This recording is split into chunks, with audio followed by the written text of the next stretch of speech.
Kalau andai kan mukjizat itu hanya boleh di Arab, Iya. cuma di Arab doang yang bisa ngelihat ini nih. Iya.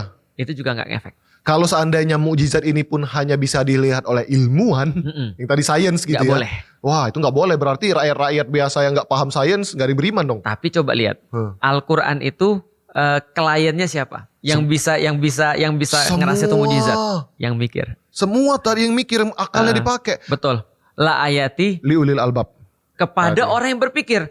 Fair menurutku. Itu fair banget, Fair adil. banget. Karena ada orang yang gak memang mikir. Dan gak dibebani agama. Bener. Ada orang udah tua banget.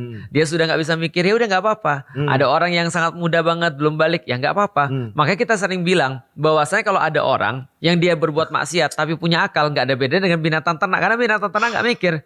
Makanya binatang ternak gak akan dihisap. Dan disuruh masuk agama. Gila. Adil banget, maksudnya begini. Adil kan ya.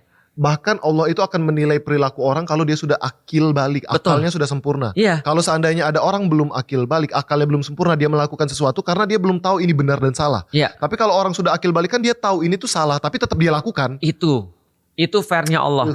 Maka ketika kita jelasin yang aku pakai berkali-kali ya, kita jelasin sama monyet. Nah, Nyet, milih mana nih? Duit 10 miliar atau pisang? dia pilih pisang maksudnya. Pasti milih pisang. Walaupun antum kasih dia kuliah 5 hari. Iya.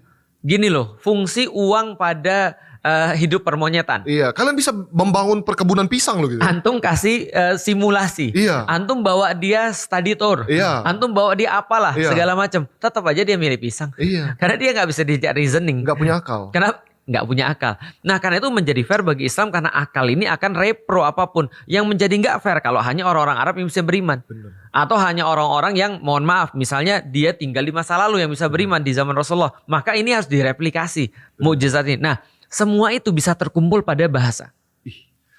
Dan metodenya pun metode audio. Iya. Makanya namanya Quran artinya yang dibaca.